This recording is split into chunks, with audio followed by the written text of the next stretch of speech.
తెలుగు రాష్ట్రాల్లో గోదావరి ప్రమాదకర స్థాయిలో పొంగి పొర్లుతోంది.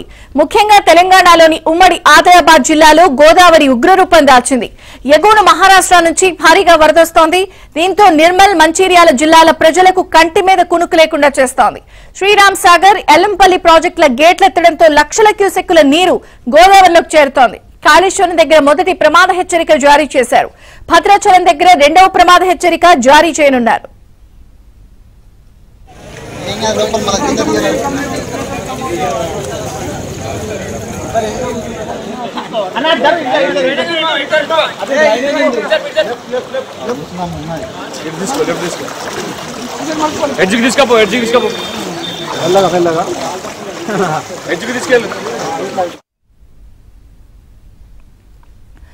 నిర్మల్ జిల్లా బాసరను గోదావరి వరద ముంచెత్తింది. మహారాష్ట్ర నుంచి లక్షల క్యూసెక్కుల వరదొస్తూ ఉండడంతో బాసర వద్ద గోదావరి ఉగ్రరూపం దాల్చింది. వంతెనను తాకుతూ గోదావరి ప్రవహిస్తోంది. ఓవైపు సమీప గ్రామాల్లోని వరద నీరు, మరోవైపు గోదావరి వరద కలిసి బ్యాక్ వాటర్ బాసర్లోకి చేరింది. దీంతో బాసర్లోని దుకాణ సముదాయాలు, హోటళ్లు, లాడ్జులు, ఇళ్లు నీట మునిగాయి.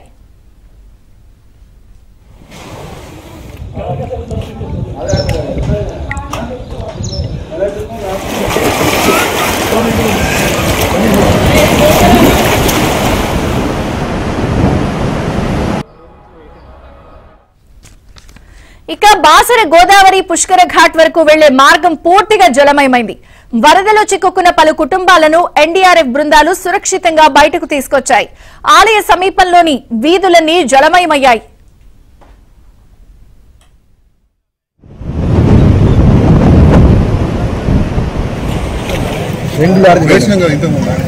ఇప్పుడు పెరుగుతుందా? ఇది పెరుగుతుందా? 50 నిమిషాలు.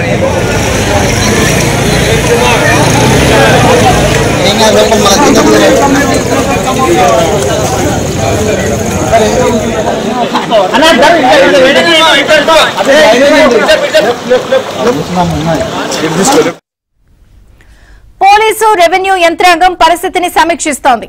లోతట్టు ప్రాంతాల ప్రజలను ముందు జాగ్రత్తగా పునరావాస కేంద్రాలకు తరలించారు. అటు బాసర మండలంలోని టాక్లీ, తొండాపూర్, సాలాపూర్, లాబ్ది గ్రామాలు జల దిగ్బంధంలో చిక్కుకోవడంతో రాకపోకలు నిలిచిపోయాయి. వేలాది ఎకరాల్లో పంటలు నీట మునిగాయి. ప్రజలు తీవ్ర ఇబ్బందులు పడుతున్నారు.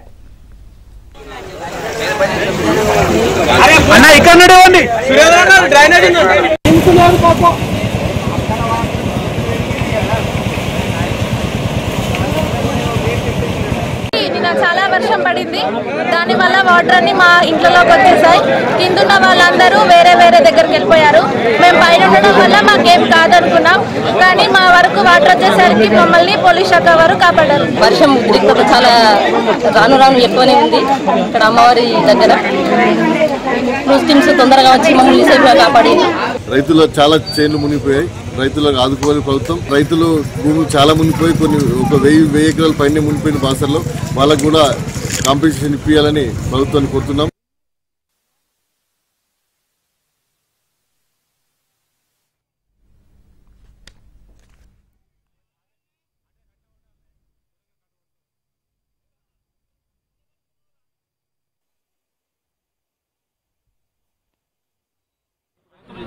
ఇంతకుముందు 83 సార్.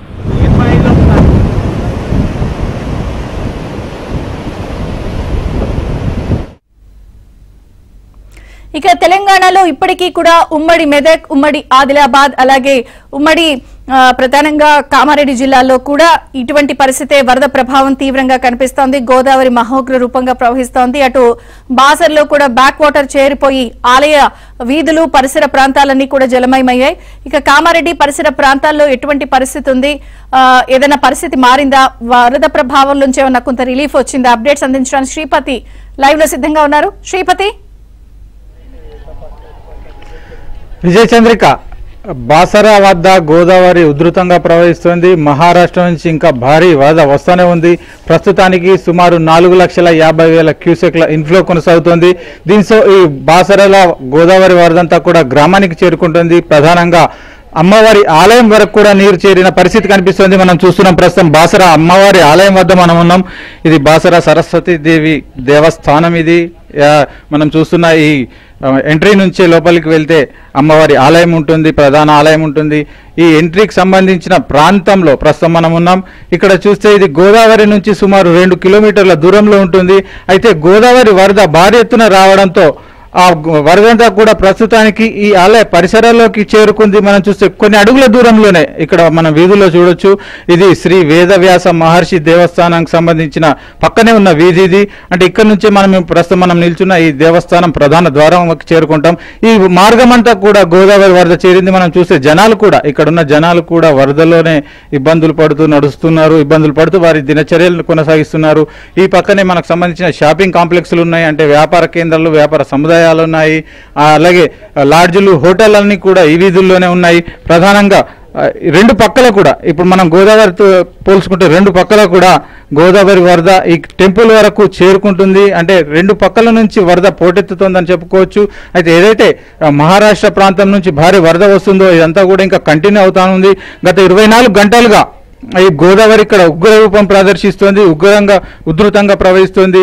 దాంతోనే గోదావరి నది పూర్తిగా నిండిపోయి చుట్టుపక్కల ఈ పరివాహక ప్రాంతాల్లో కూడా వరద ప్రవాహం చొచ్చుకొస్తోంది. ఈ కారణంగానే మనం చూస్తున్న ఈ ప్రాంతాలన్నీ కూడా జలమయం అయ్యాయి. ఏదైతే ప్రధానంగా ఈ బాసర పుణ్యక్షేత్రం ఉందో ఒక ప్రసిద్ధ పుణ్యక్షేత్రం ఇది. రోజువారీగా వేలాది మంది భక్తులు వచ్చి అమ్మవారికి సేవలు చేసుకోవడం, అమ్మవారి పూజలు చేసుకోవడానికి వేలాది మంది భక్తులు వస్తుంటారు. ఇదంతా కూడా సందడిగా ఉండే ఒక పవిత్రమైన పుణ్యక్షేత్రం ప్రస్తుతం గోదావరి వరదలో చిక్కింది. చుట్టుపక్కల ప్రాంతంలో మనం ఇప్పుడు ప్రస్తుతం నిల్చున్న ప్రాంతం అమ్మవారి దేవస్థానం ఉన్న ప్రాంతం. ఇది కొంచెం హైట్లో ఉండడం వల్ల ఇంకా ఇక్కడి వరకు అంటే అమ్మవారి ఆలయం మెట్ల వరకు రాలేకపోయింది. కొద్ది దూరం వరకు మాత్రం నీరు వచ్చి చేరింది. వరద ఇంకా కంటిన్యూ అవుతున్నందున అంటే ఈ వరద కూడా పెరిగే అవకాశం ఉన్నట్లు మనకు కనిపిస్తోంది.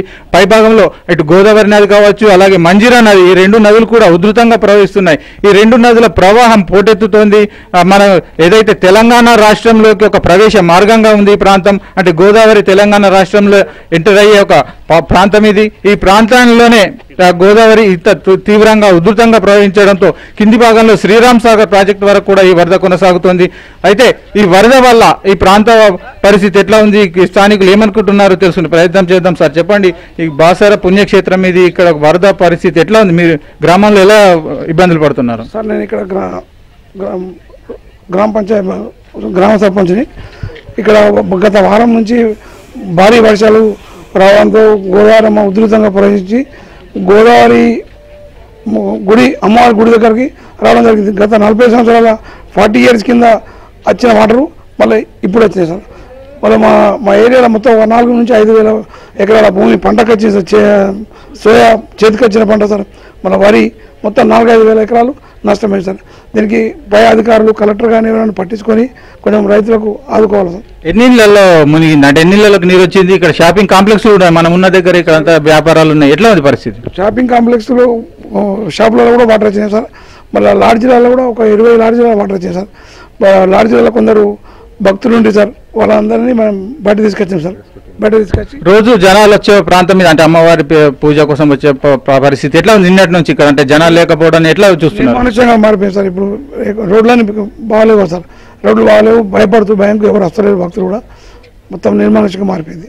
సహాయ చర్యలు ఎట్లా కొనసాగుతున్నాయి? అంటే గ్రామస్తులు నీళ్ళలో చిక్కున్నవని ఎట్లా కాపాడుతున్నారు, ఎట్లా సేవలు అందిస్తున్నారు వాళ్ళకి? మా విలేజెస్ కానీ సార్, మా గంగపుత్రులు కానీ, మా బాసర యూత్ పిల్లలందరూ పట్టించుకొని సార్ అందరినీ నీళ్ళకి బయట తీసుకొచ్చి సురక్షితంగా చేసి. ఈ వరద వల్ల ఇటు గ్రామాలన్నీ ముంపునకు గురవుతున్నాయి, అలాగే ఈ గ్రామంలోని పరిస్థితులు కూడా ఇబ్బందులకు గురవుతున్నారు. అలాగే ఇంకా సాధారణంగా ఎప్పుడూ లేదు, అంటే గతంలో 1987 ప్రాంతంలో ఇక్కడ వరద పోటెత్తింది, అలాగే తిరిగి ఇప్పుడు మళ్ళీ ఆ వరద కొనసాగుతోంది. అంటే ఈ మధ్యకాలంలో ఈ భారీ స్థాయిలో వరద రావడం అనేది ఈ ప్రాంత ప్రజలకు కావచ్చు, అలాగే ఈ దేవస్థానానికి సంబంధించిన భక్తులు, అలాగే ఇక్కడ వ్యాపారాలు చేసుకునేవారు, ఇక్కడ ఉపాధి పొందేవారంతా కూడా తీవ్ర ఇబ్బందులు పడుతున్న పరిస్థితి మాత్రం మనకు స్పష్టంగా కనిపిస్తుంది. అయితే మహారాష్ట్ర నుంచి వస్తున్న ఈ భారీ వరద ఇంకా పెరిగితే కనుక ప్రస్తుతం మనం నిలబడ్డ ఈ ప్రాంతంలో అమ్మవారి దేవాలయం వరకు వరద నీరు తాకే పరిస్థితి మాత్రం స్పష్టంగా కనిపిస్తుంది. ఇది ఇక్కడ